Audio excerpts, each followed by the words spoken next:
विचार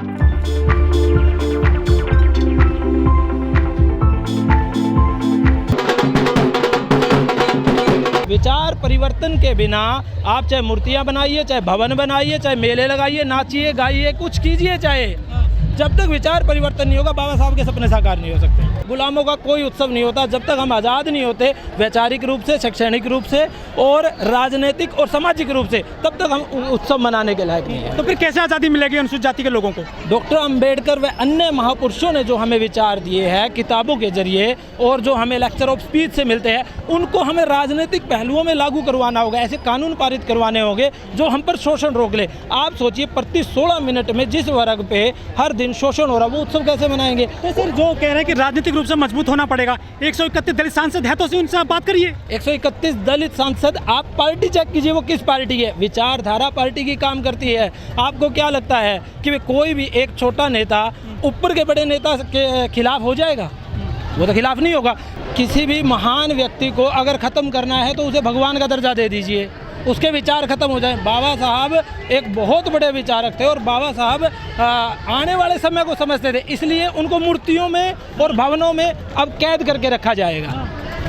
उनको कैद करके रखा जाएगा, इसलिए बाबा साहब को और ज़्यादा हाईलाइट किया जा रहा है। लोग कहते हैं कि जितनी मूर्तियों पे माला चढ़ेगी उतनी विचारों पे ताला लगेगा। बिल्कुल लगेगा। मूर्तियों पे जितने माला, आप अब्राहम लिंकन की अमेरिका में एक मूर्ति देखिए व्हाइट हाउस के बाहर, उस पर थोड़े दिन पहले 2-3 साल पहले एक न्यूज़ आई थी, छोटा चिटाक लग गया किसी से पेंट का, सभी पेंटरों की दुकानों पे, स्कूलों में सारे कार्रवाई बैठा दी, इस पर कैसे लगा। मगर बाबा साहब की मूर्तियाँ गाँव में, चौक पे, नदी पे, नाले पे, हर जगह लगा दी ताकि है ना सांप्रदायिकता और भड़के, और वो टूटेगी और सांप्रदायिकता भड़केगी। विचारों का अगर बिखराव हो तो अच्छा है, अगर मूर्तियों का बिखराव होगा तो वो तो बुरा हो जाएगा। देखिए, मूर्तियों की जगह अगर हमारे पास लाइब्रेरियाँ, किताबें और तो और बाबा साहब का मुकनायक था 1919 में जो आया था, अखबार आया था जो बाबा साहब का, बहिष्कृत भारत, जनता, ऐसे आए थे। ऐसे आपको ग्रामीण क्षेत्र में तो का शहरी क्षेत्र में भी आपको बहुसंख्यक में नहीं दिखाई देंगे। लेकिन भरत जी, हमारे देश में तो जो केजरीवाल है या दूसरी पार्टियां, वो बाबा साहब के चित्र लगा रही हैं ऑफिसों में।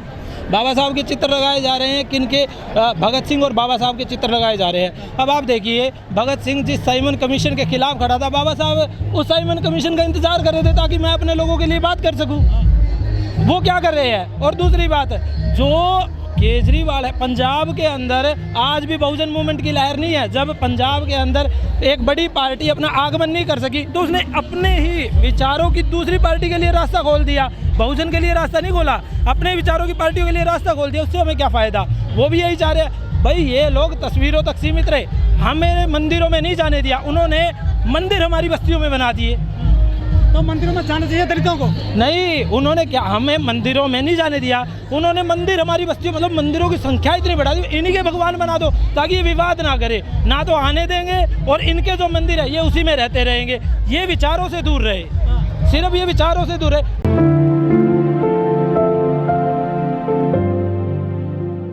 सर, भारत नाम है मेरा और डिस्ट्रिक्ट हिसार, हरियाणा। आज बाबा साहब की 131वीं जयंती है, कैसा लग रहा है? सर देखिए, बाबा साहब एक महान विचारक थे और उनके बहुत से सपने अधूरे थे। बाबा साहब का एक स्लोगन है बहुत बड़ा कि गुलामों का कोई उत्सव नहीं होता, और हम उत्सव मना रहे हैं उनके बहुत से मुद्दों को छोड़ के। बाबा साहब की एक किताब है स्टेट एंड माइनॉरिटी, उसको कोई देखता नहीं। बाबा साहब, डॉक्टर अंबेडकर एक बहुत बड़े ऐसे विचारक थे जिन्होंने भारत के उन लोगों के लिए काम किया जिनको लोग गांव से बाहर, शहर से बाहर, बस्तियां उनकी इतनी दूर रखते थे कि भाई लोग उनको छूने तक भी तरसते थे। लोग उनको छू कर मतलब ये समझते थे हम अपवित्र हो गए, नजरें तक नहीं उठा सकते। मगर ये लोग उत्सव मना रहे हैं इतना बड़ा बाबा साहब का। क्या बाबा साहब का 1% भी कोई सपना पूरा हुआ? बाबा साहब का उत्सव तब मनाया जाएगा जब बाबा साहब ने जिस बात पे अपने विचार रखे, जो अपना लेख लिखा, पूना पैक्ट पे कहा, बाबा साहब ने पूना पैक्ट समाप्त हो, उन्होंने रेजोल्यूशन पास भी करवाया, वो पूना पैक्ट समाप्त नहीं हुआ। बाबा साहब ने कहा अपराध तब रुकेंगे जब पृथक बस्तियाँ होगी, वो बस्तियाँ नहीं बनी। आज प्रति 16 मिनट में एक अत्याचार हो रहा है अस्पृश्य व्यक्ति पे। तो हम सोच सकते हैं कि बाबा साहब के सपने पूरे कौन से हुए। बाबा साहब के सपने पूरे हुए ही नहीं। बाबा साहब ने एक वॉल्यूम नंबर 1 महाराष्ट्र द्वारा छपा हुआ वॉल्यूम नंबर 1 गांधी और राजर्षि, उसमें लिखा है कि नायक पूजा नहीं करनी चाहिए। और ऐसी ही बहुत सी जगह बाबा काउंटर एंड रेवोल्यूशन काउंटर में बाबा साहब ने रेफरेंस दिए हैं कि जो जयंतियों का जो ये उत्सवों का जो प्रोग्राम है वो किसी व्यक्ति को जिंदा रखने के लिए किया जाता है, ये बाबा साहब कह रहे हैं। और आप बीबीसी का इंटरव्यू सुनोगे वहाँ भी आपको ये चीज़ सुनने को मिलेगी। मगर हमारा इसलिए नहीं है, हमारा क्या है, आप देखिए 90% लोगों को पता है कि इतिहास में घालमेल कर दिया गया है मगर मूर्तियों में नहीं किया गया। जब तक हमारा ऐतिहासिक पहलू ठीक नहीं होगा ना, और जो हमारी ये परत जो ऊपर की लगाई जा रही है, इससे हमें फ़ायदा नहीं हो सकता, इससे हमें नुकसान पहुंचेगा, इससे हमें बहुत नुकसान पहुंचेगा।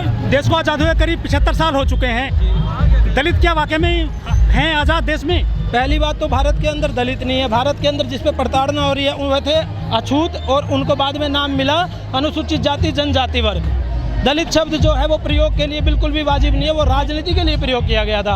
और जो दलित है, आप देख लीजिए, पूना पैक्ट है भारत में, पूना पैक्ट है, उसके कारण रिजर्वेशन है आर्टिकल 332 और 334 में। अब आर्टिकल 332 और 334 में है तो हमें रिजर्व पे ये अपने पास बैठा रहे हैं, वो पार्टियों के हैं, वो जो नेता पार्टियों के, उन्होंने नेतृत्व कभी लोगों के लिए नहीं किया। आप गैर रिजर्वेशन की सीटों पे देखिए हमारा कितना प्रतिनिधित्व है। डॉक्टर अंबेडकर क्या कह रहे हैं, सेपरेट इलेक्ट्रेट की बात करते थे, वो पता है क्यों करते थे? एक व्यक्ति एक वोट। और कौन सा एक व्यक्ति? अनुसूचित जाति वर्ग का व्यक्ति, और अनुसूचित जाति वर्ग का ही जो प्रतिनिधि है वो। वहाँ पर लोगों ने कहा क्या ऐसा हो सकता है? डॉक्टर अंबेडकर ने कहा कि मेरे लोग इतने मूर्ख नहीं हैं कि वो अपना नेता किसी ऐरे गहरे को चुन ले, इतनी सक्षमता है इनमें, और आने वाला समय इनको उसकी भी अनुमति दी गई। कैमिनल अवार्ड के खिलाफ में गांधी आके खड़ा हो गया। आज हमारे ही लोग क्या कर रहे हैं, गांधी की तरह सड़कों पे अनशन कर रहे हैं, सड़कों पे रोड मार्च कर रहे हैं। इस तरीके से नहीं हो सकता। डॉक्टर अंबेडकर का ही तरीका अपनाना होगा, राजनीति पे और समाज शास्त्र पे, दोनों पे ही हमें है ना पूरी लगाम लगानी होगी। और तीसरी बात, इतिहास में जो गोलमेल हो रहा है उसको खोलने के लिए हमें किताबों की तरफ जाना होगा। तो हमारे लोग तो काफ़ी चले गए हैं नौकरियों में भी। नौकरियां प्रतिनिधित्व का मामला नहीं बन सकती। इस देश के अंदर, किसी भी देश के अंदर काम धंधा करने वाले लोग चाहिए, और हम काम धंधा करने वाले लोग हैं।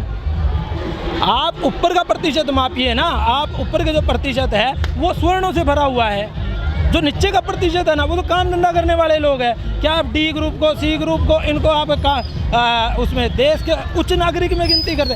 वो लोग तो देश को बचाए हुए हैं, मगर जो शासक वर्ग था जिसको गुलाम बनाया गया, चंद्रगुप्त मौर्य या बुद्ध की बात करते हुए जो आगे तक आए हैं, क्या वो शासन उन्हें मिला? जब हमें पता है कि वे ब्राह्मणी जितने भी ग्रंथ है उसके अंदर अछूतों के बारे में तो नाम मात्र लिख रखा है, और ऐसा ही लिख रखा होगा कि किसी को देखना नहीं, किसी को छूना नहीं, किसी को गांव में नहीं आने देना, क्या वो शासक बना? बहुत सारी राजनीतिक पार्टियां जो बाबा साहब को कंधे पर लेकर चल रही हैं आजकल, राजनीतिक पार्टियां जो, बाबा साहब एक बहुत बड़ा नाम है, इसलिए वो कंधों पे उठाए जा रहे हैं। कारण क्योंकि बाबा साहब के अनुयायी जो थे उनको पढ़ने में सक्षम नहीं हुए। अच्छा, बड़ा कारण क्या है? आप एक काम कीजिए, आज इंटरव्यू लीजिए, आपको 90% ऐसे लोग मिलेंगे लेक्चर ऑफ स्पीच नहीं पढ़ा होगा उन्होंने।